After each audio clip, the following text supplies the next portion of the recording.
What's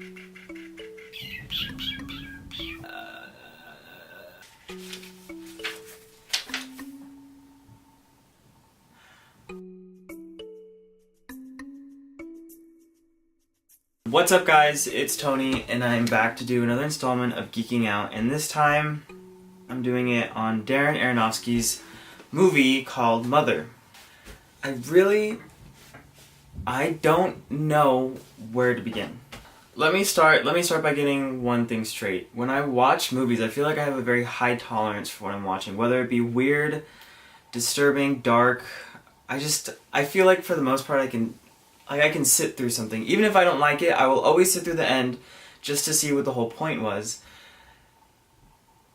But I am in no way exaggerating when I have never seen a movie in my life quite as disturbing, as dark, as twisted, as symbolic as Mother. I asked my friend to go see this with me, and so I was like, you know what, like, I'm not gonna do a review, I'm just gonna sit and I'm just gonna watch it and I'm just gonna have some fun. And after the movie ended, I'm not kidding you, we sat there in the dark for like 45 minutes just trying to figure out what we just watched. And there was a very big part of me that felt dirty, wrong, off. Not gonna lie, I felt like I shouldn't have watched that movie. When I was driving my friend home, I couldn't help but feel like I didn't want to go home. Because I did not want to walk into a dark house. I didn't want to sleep by myself. I actually felt like I needed someone to give me a hug and tell me that everything was going to be okay. And so I woke up this morning and I was honestly trying to figure out what I was even going to say about this. Oh, and I still don't know! So the movie, as of now, it has a really good overall rating from critics, and it has a so-so review from audiences. Let's just see what some of them have to say. 2 out of 10, Jennifer Lawrence is the most overrated actress in Hollywood. 4 out of 10, has every single cliche that you can possibly imagine. 3 out of 10, my low expectations were not low enough. 5 out of 10, this movie was completely predictable.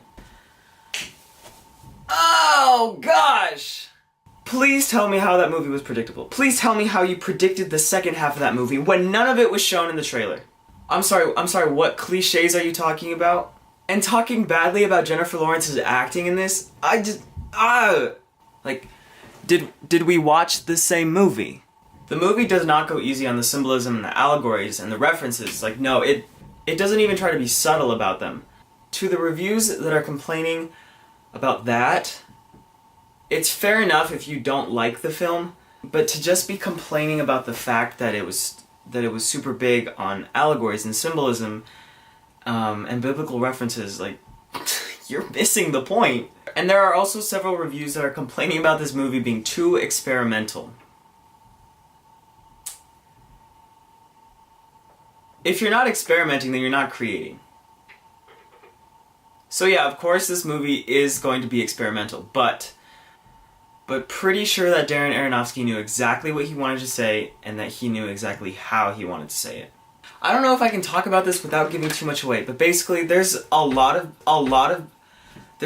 biblical references. We've got Mother Nature, we've got Mary, we've got Jesus, we have God, we have Adam and Eve, we have Cain and Abel, we have Earth, we have humanity, all wrapped in this setting of a house.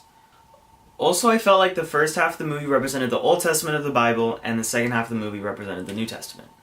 The cinematography was really cool. There were a lot of close-up shots, and the camera was always following Jennifer Lawrence around, so it's basically from her perspective of how she's taking all of this in.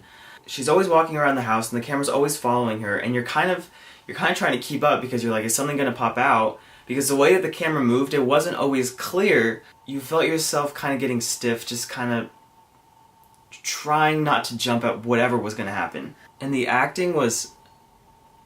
I have to give like an applause to Jennifer Lawrence for the things that she had to do and the dark emotions that she had to show, but at the same time, I kind of don't want to applaud and I just kind of want to ask if she's okay. Before I saw the movie, I saw several interviews and she was talking about how, oh yeah, like, I had to go to a really dark place that I'd never gone before, but she was talking about it so nonchalantly, like it didn't even matter. And if she's okay about everything, like, that's fine. Like, good for her, because I can't even imagine what it would have been like to be in this movie. And from the trailers, I thought it was going to be a weird movie, but nothing could have prepared me for how far it was going to go, and how, like, I didn't know what to expect with Jennifer Lawrence saying that she had to go to a dark place. And I think even the darkest place that I could have expected, this movie surpassed it. I am praying that Jennifer Lawrence gets some recognition for this, because that was insane. I don't know how to talk about this movie without giving too much away, so I'm just gonna say that if you haven't seen this movie and you want to see it, maybe just don't watch past this part. If you don't care, then whatever. If you're not gonna see it, whatever. I'm just gonna start talking about it. So Jennifer Lawrence represents Mother Nature in this movie. And this house represents the world, it represents Earth. And her husband seems to be God. And then two strangers show up at the house and they just start staying there. And then the two sons of the strangers show up. So we've got Adam, Eve, Cain, and Abel. And if you don't know a lot about Cain and Abel, well, one kills the other. And so after this murder, Cain is essentially exiled. But in the Bible, he's marked with a marking on his forehead, so that everyone who sees him knows what he's done, but they won't do any harm against him. And that's shown in the movie. But it doesn't stop there. And basically, more and more people start showing up at the house, and you're like, what's going on?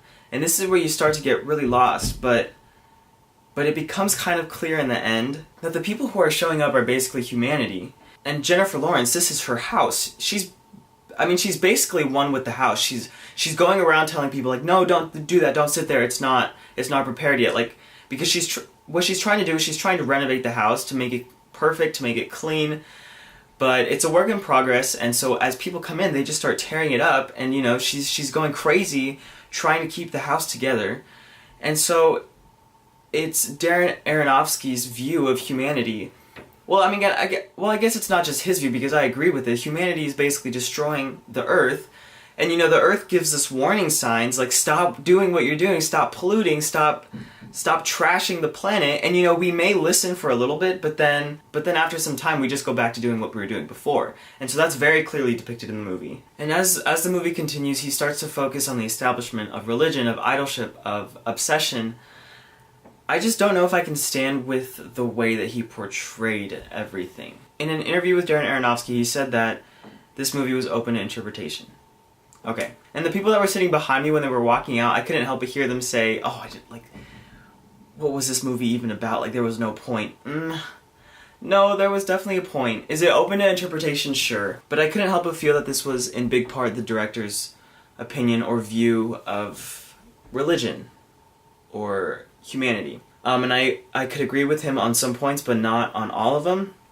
That's all I'm gonna say, just because that's my interpretation. Even still, there are some symbols that I just can't say that I completely understand, but in no way am I prepared to sit through that again. If you want to watch it. Maybe it won't even affect you as much as it affected me, but understand that there is a message to this. It's not a movie that was made just to be made. Like, let's see how weird we can get. No. Just because you want to say that something is experimental, it does not mean that it doesn't have a purpose or a point. And there's definitely a point here. There's definitely all of that. But yeah, I'm still trying to process everything. If you watch it, let me know what you think. But yeah, I think that's everything I have to say about this movie. If you watch it, let me know what you thought, because I think it'd be really interesting to hear what other people have to say about it. And I'd love to talk to you guys about it. So I guess, until the next one.